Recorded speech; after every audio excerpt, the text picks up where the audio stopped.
Okay. It says here that you assaulted a forest patrol officer and you threatened him with a spear.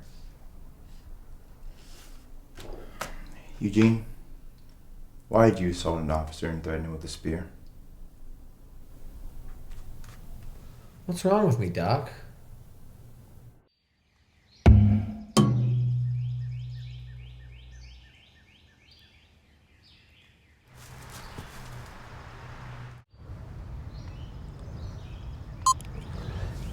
It's day one, and I'm finally where I'm supposed to be, in the woods. It took a while, but now I'm going to start living as I was meant to live, a hunter-gatherer, surviving only on what nature gives me. It's pure, beautiful existence. Although I wish shouldn't have eaten so many of these fruit roll-ups last night. Well, it's a long day ahead of me. I should get going. Nature's a funny thing. It can either be your best friend or your worst enemy. For it to be your best friend, you have to be on top of your game, 24/7.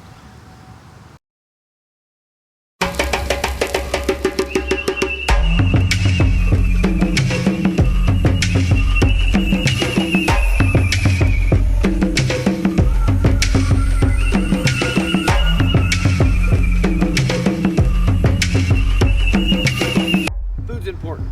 Without it, you'll die. This is the top priority. I foraged for some acorns here. This is great substance. Well, that one's rotted. Ugh. Wow.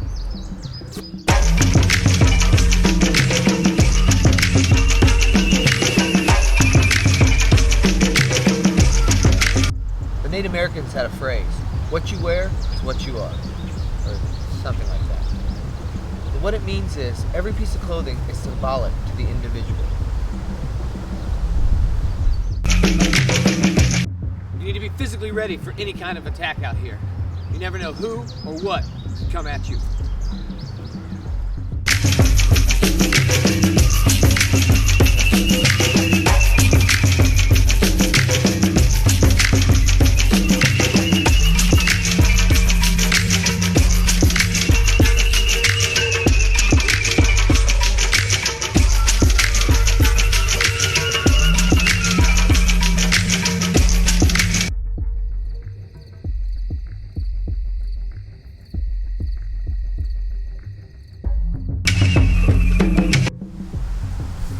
Camouflage is another important survival skill. Being able to make your way through the woods untracked is always a good idea.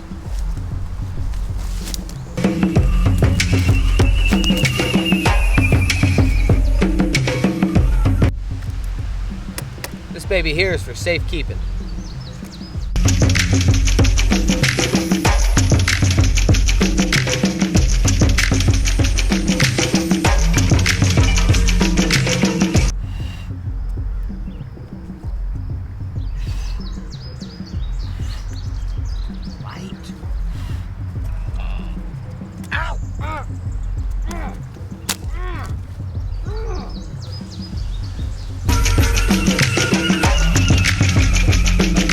Sanitation is important. You must keep yourself clean.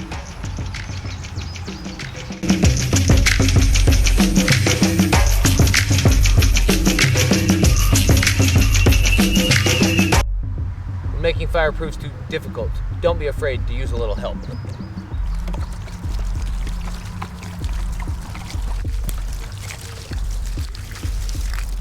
More fire equals more survival.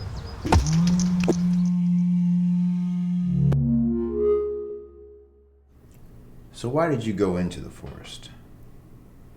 People say when you give a man power, like the right to rule, then you see his true character. But I say when you give a man nothing but the nakedness of his own skin and the forest around him, then and only then will you see his true character. All the noise,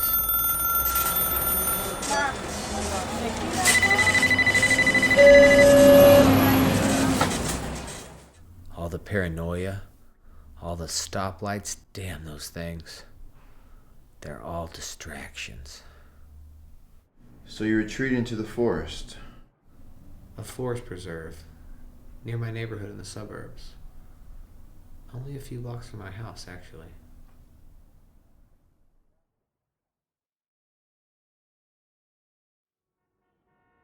After reviewing some of your video footage and having the pleasure to sit through a couple meetings with your wife and your daughter and some of your business friends, Kevin and Toby and the short one, Steven, I asked them to describe you in 2 words. You before you went on your little forest escapade. The 2 words that they gave me were simple and restrained. Would you agree with those?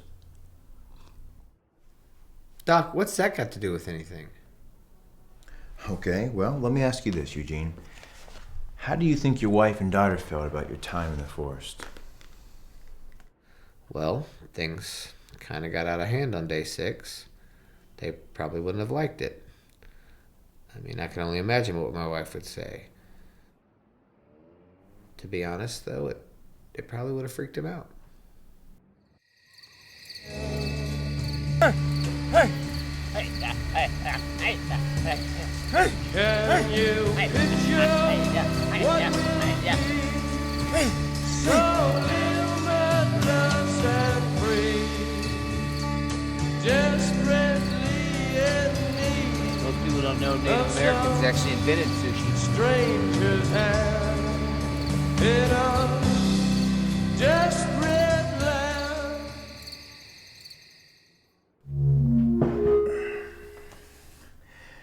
Your wife mentioned that the neighbors came up to her and told her they had spotted you in their backyards digging up vegetables for food. Is that correct? Yeah, the 6th and 7th day were rough. I went to the village at night to find whatever I could, but by day 8, all my energy was drained. This nature thing is tough. I couldn't find any food today, so I went into the grocery store in town and got some.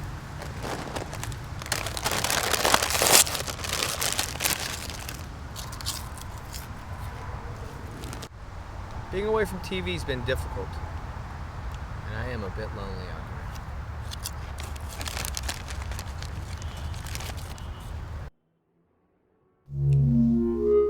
here. I kept it low on day 8. Real low.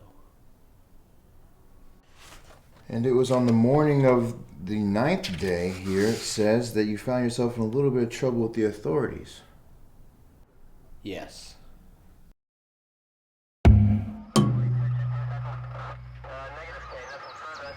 Is anyone in there? Hello?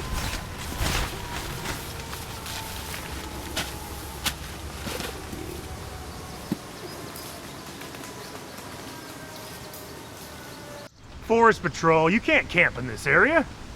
This is the woods. I can camp anywhere I want.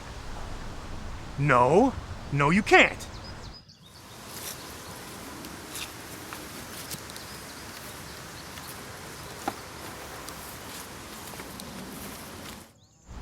We have a 42D84. What are you doing? I said don't touch my stuff. Sir, you need to take a step back. I have mace.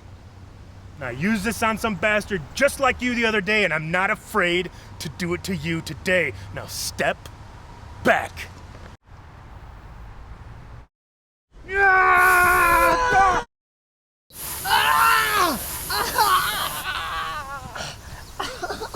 He's subdued.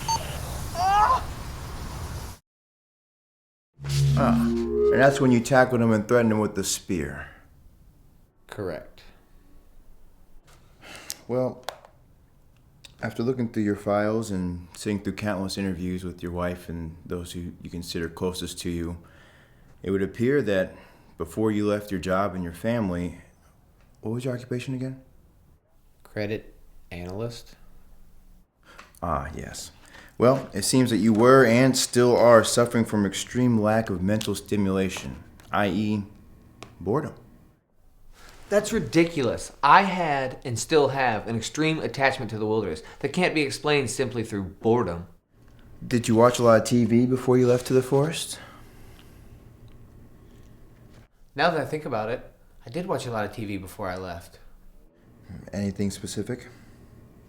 Well, I started to watch a lot of Survivor stuff like Man vs. Wild, Survivor Man, Les Stroud, Bear Grylls. They're the best. You know, stuff like that. Maybe that has something to do with it? Maybe, but I still don't think that's the sole explanation. My thoughts and feelings about the forest can't just be illusions brought about by my boredom. Eugene, you're right. There's definitely more to it. You're a complicated individual. And I would be more than willing to walk with you through the necessary steps for you to confront your individuality, your past, your present, basically what makes you you. Now, I wouldn't be a travel guide.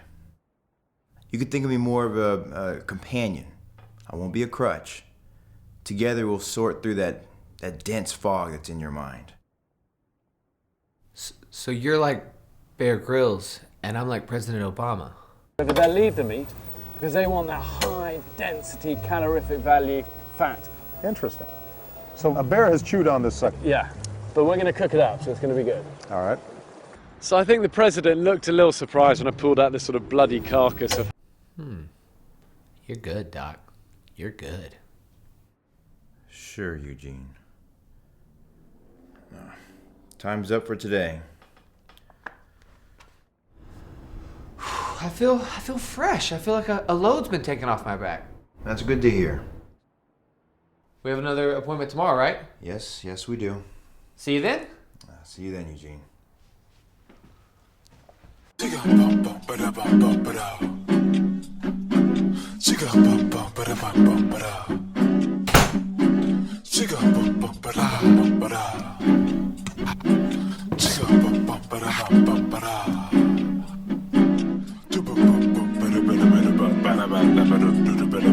Super